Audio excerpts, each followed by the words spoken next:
Thursday morning, and here we go. Y'all know, man. So Zach did real good yesterday, and y'all saw the video. We're gonna go over there and do the second job I got over there. I'm still on the fence whether I'm gonna bring the skid steer over there or not. We're just gonna have to see. Cause see, I'm getting everything ready. So I'm waiting on Zach. He told me, well, yesterday afternoon I made a deal with him. I said, look, man, you get to work on time before 9, and I'll give you $140, you know, for today's pay. That will be what he will make today if he can get to work on time. I said, so basically, you know, roughly it's about $40 extra, and you know, $40 extra bucks is $40 extra bucks just to be on time. You know, that wasn't gonna. So now it's 5 minutes after 9. He's supposed to be here before 9, 8:45, between 8:45 and 9. It's 5 minutes after 9. He's not here yet. So he just lost out on $40. So now he's working on knocking down the pay. Because when you're working for any company or anybody, you know, doing the job, right? That's just a part of it, right? I mean, but being on time or being, you know, see the way he's going to look at this is, well, man, I was only 10 or 15 minutes late. But really, that's not the case, because I usually get started at 8. See, I'm giving them the 9 o'clock because it's winter time, and you know, but you know, he knows I really prefer to get started at 8. So the way I'm seeing it, if he's 10 or 15 minutes after 9 before he gets here, then I'm an hour and 15 minutes behind. That's the way I'm looking at it. Of course, the way he's going to look at it is he's only 10 or 15 minutes late. You know, but what he don't understand, I think he understands it. Zach ain't no dummy. I think he understands it, you know, that I'm already giving him, you know, an hour or 45 minutes or so later than what I like to normally start anyway. You know, so with it being 5 after 9 and him not here yet, and he texted me and said it was going to be about 10 after 9. All right, so Zach made it, y'all, and he does not have to go to the store, so that's a good thing. I mean, and don't get me wrong, y'all, I think he's really trying. I just don't think that he is trying hard enough, apparently, because he ain't making it. And what I'm asking him to do is not impossible. You know, it might be a little bit strenuous for him, but if you prepare like you should, it shouldn't be a problem, you know.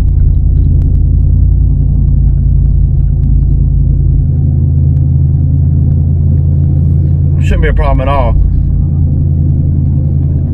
But like I was saying, you know, these two jobs, one of them is actually more work and pays less than the other one. Well, damn, Ray, how you do that? That's why I don't like how I do that, is because, well, I own the equipment, and also I don't work by the hour. See, when you work by the hour, you are limiting your money for the day, and most of the time that'll work out good for you until you start getting to the big equipment. You start getting to, you know, unique equipment like I got with a man lift and the Bobcat. Working by the hour is not the way to do it. And doing lawns, you know, cutting grass. I don't cut grass by the hour either. I don't do anything by the hour unless I want to. You know, if I really, you know, don't understand, you know, the scope, or don't, you know, understand exactly what the customer is trying to do, or I don't know how long it's going to take me. When I do things by the job, I still have a number in my head on what I'm, an hourly rate, because when I do it by the job, I'm predicting how long it's going to take. That's what I'm doing, right? And there's a lot of guys on YouTube and in the out here in the working world that don't worry about the hour either, and they might be able to explain it better than me. But I know with the man lift, I got to get a certain amount of money to show up, and that's usually about $400. And then I always look at what it costs me to do a job versus what they would, if you got a landscaper, hardscaping guy like me, and he's not smart with his money, and he's not investing in his equipment, and he's not just not proactive in his money, in his finances and all, then he might have to charge you more money than me, because he blew his money instead of spending it on a machine. Instead of him paying off a machine, he set up payments and he's paying on it, interest and all. So he's gonna have to charge you more money than me if I'm smart with my money and I pay off my machine. Now I pick and choose what machines I pay off, and y'all know about the man lift. I ain't trying to pay it off early because I'm not saving no money on it. I won't never do that again, but lesson learned. But the Bobcat's paid for. So if you're making payments on a Bobcat and you're trying to compete with a guy that ain't making payments on a Bobcat, well, good luck with that. Your skill set better be way up there. It better be, the job better be close to your house. It, not require a lot of attachments and all that. You got to be smart with your money, and we talk about it all the time. If you're buying lawnmowers, the first couple of years that you buy a lawnmower, if you didn't pay cash for it, well, even if you pay cash for it, the first couple of years or season or two that you got a new lawnmower, $12,000 to $15,000 lawnmower out there, well, you're not making as much money as you will after the lawnmower's paid for. And you can see all these people, and I used to, like I was telling y'all the other day, you can see all these people, landscapers, they pull up to the red light and they got this nice ass rig, but what you can't see from just looking at that nice rig is, well, their payment is $700 a month or $800 a month on various pieces of equipment that they have on that trailer. So they're gonna have to charge more and work harder and longer than me. If you're smart with your money, well, I can go out and do, just for instance, I can go out and do 4 yards and make the same money that somebody that's got all them payments to make. He's got to do 7 or 8 yards to make the same amount of money because he's got mower payments. So it's just like with anything, when you're investing back in the business, your profit margins are down.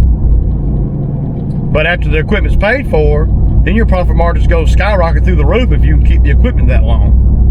And that's kind of a tricky thing too. With the man lift, I'm at about, hell, after these 2 jobs over here, I'm at about, $15,500 of the money I've actually made with the man lift. I paid 17 and some change for it. So a couple more jobs, that man lift will be paid for. And once the man lift's paid for, then the profit margins shoot through the roof. It does. Through the roof. Because then you're able to make the money on the machine that you was having to put payments on, and then you can take that money and invest it even more. You can turn, you know, on a small scale, you can turn 1,000 into, you know, the $1,000 a month payment on various pieces of equipment. Now that you don't have to make that no more, you can take that money and you can invest it in something else, and then you can make even more money. And then you turn that 1,000 into 1,500. You turn that 1,500 into 2,500. You turn that 2,500 into $4,000. You turn the $4,000 into 6. You turn the 6 into 10. 10 into 15. And pat, pat, pat, pat, pat. But meanwhile, back at the back cave, you still making the same amount of money you was bringing home, the same amount of money that you was before the payments were. When you were still making the payments, you just weren't able to invest the money into anything else because you had to make the payments. And that's business right there, y'all. That's how you make a lot of money. You know, to me, that's how I make good money. And I'm not a millionaire, and I'm not even I probably ain't even I'm a thousandaire, you know. So, but it's the best thing about it is progress. It's making more and more each season, each year. And when you step back and look at the overall numbers, you know, or the overall business, the business has evolved to what the market demands, you know. And in my area, you got to get what you can get, and it's not going to be a flat rate across the board like it would if you were hourly. If you do it hourly, well, you done capped your money, you know. And that's a safe way of doing things, and I agree with that on jobs that are real complicated, you know. But the more experience you get with bigger equipment and stuff, you need to do it by the job. Then you make a lot more money. And you're not. So say you're getting paid by the day, and you got a Bobcat out there, and you're getting paid by the day, and the track comes off. Well, those folks whoever's paying you is gonna feel a certain type of way about having to pay you and two men the daily rate when you're sitting there for an hour and a half, 2 hours, 3 hours figuring out how to get the track back on, or whatever. What if it rains? What if you get out there and you're working on the job and all of a sudden it starts raining? You know, you work 3 hours and then the bottom falls out. You know, that's why I don't do things by the hour.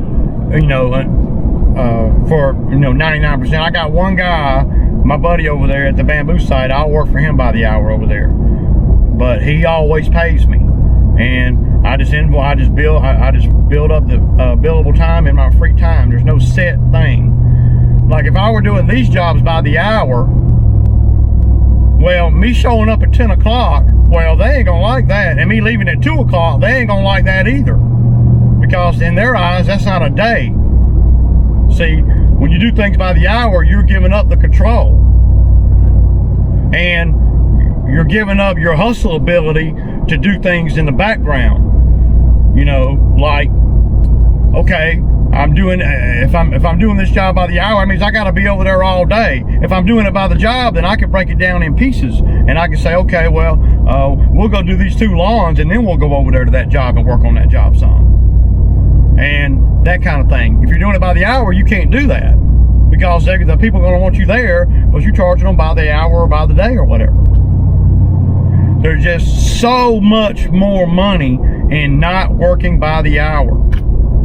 Because another thing about working by the hour versus not working by the hour, you know, if you're the business owner, is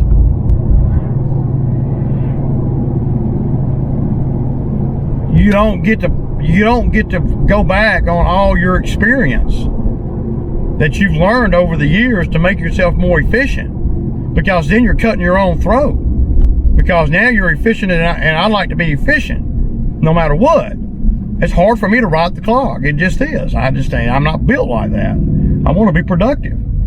And for a guy like me that thinks like that, then it's not smart for me to work by the hour, because I'm going to do the job pretty much the same way. and gonna see. I mean, I could go and do a job, bid on a job a day, say $800, or I will say $1,000 a day, right? But that means I got to be over there all day. Or I could say, okay, I'll do this job for $1,000, and then I can bring all the resources and put myself in the best scenario to make the most money in the minimal time. So instead of me being hung up there all day long, I might be able to do that in 5 hours. But I might not either. Something might break. Something might happen. Blah, blah, blah, blah. A lot can happen, you know, out here. So that's kind of, you know, what the deal is, you know, and my thinking on hourly versus, you know, bidding on the job. And then, you know, there's just so many things. I could write a freaking book over the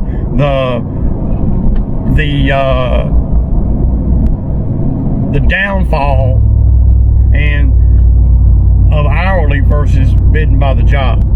The only way that you should ever bid by the job, the only way that you should ever bid by the hours, if you're not sure how long it's going to take you to do the job.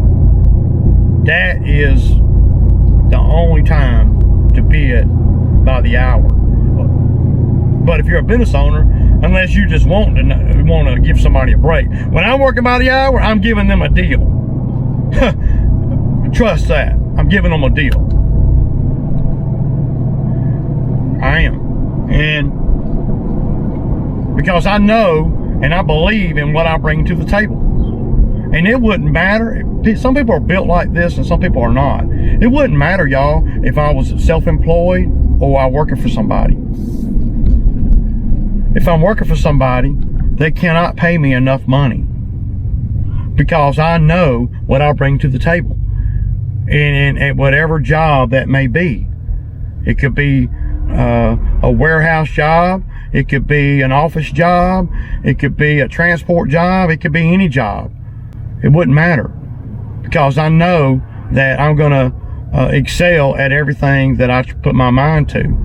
So if I'm at a warehouse job, I won't be on that warehouse floor long before I move up, because anybody in management is going to see the kind of personality that I have, and they're going to say, hell no, he'll do better if we put him in this spot because of his ability to do whatever.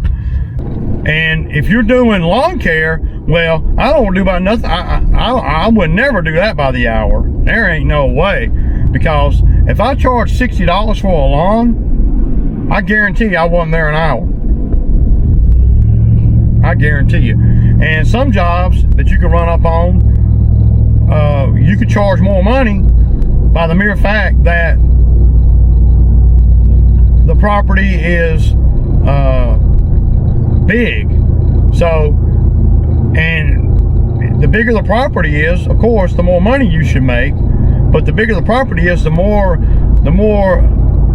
somebody's going to rely on you to cut it, and that's where you're being reliable and all of that comes into play.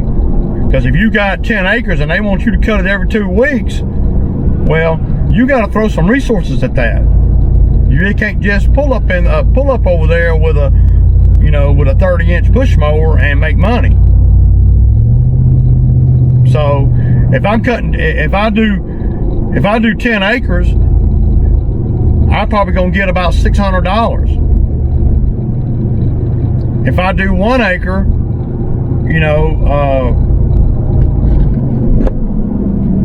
then I'm probably gonna get about $60. But I'm not counting the acres and square footage or none of that crap. I'm looking at how long it's gonna take my equipment to do that job. That's all I care about. I'm not walking around with a meter and trying to get every square inch of the yard or any of that. I've never done that. I look at the property and I say, okay, I'll cut the lawn for $60. and that includes edging, weeding, and blowing, and all that. And a lot of times the way I come up with that number is how close is it to the other jobs that I'm doing? Is it friendly in the route? You know, because that is imperative, you know, to make the most money. I want to make the most money, y'all. Making the most money is what I want to make. Now, it don't always work out like that, but I really strive to make the most money. But in the lawn care where you're cutting grass, I don't know of anybody that works by the hour doing that. And I personally don't know of anybody that goes out and measures the properties. I can go to Google Earth and I can look at the property from there and just about give you a quote like that. I can give you a window. I can say, okay, based on where it's at, right? I'm gonna know that. I mean, it's all the information you can get from not even having to go anywhere. So I can look at the job from Google Earth or Bing Maps or whatever, the county website, and I can see where it's at, and I can see the square footage, I can see the structures on the property. The only thing I can't see is the grade line. But I can pretty much give them a roundabout 60 to 80, you know, dollar cut, right? I can't think of any job that I would want to do by the hour or by the day. I can't think of any, you know, that would come down to where I would sell it like that. This job over here is going to pay $1,300. I'm going to be over here less than a day, no doubt. I mean, I'm going to be over here trimming these trees and stuff, and I may even be able to justify bringing the skid steer over here for an hour. You know, y'all remember y'all will see it. I'll show y'all when I get over here. But this one pays $1,300, and it should not take as long as it did yesterday, and it should not cost me as much because we're not going to have that much debris. Bringing the skid steer out there is going to minimize the labor hours, right? Because the skid steer is going to save labor time.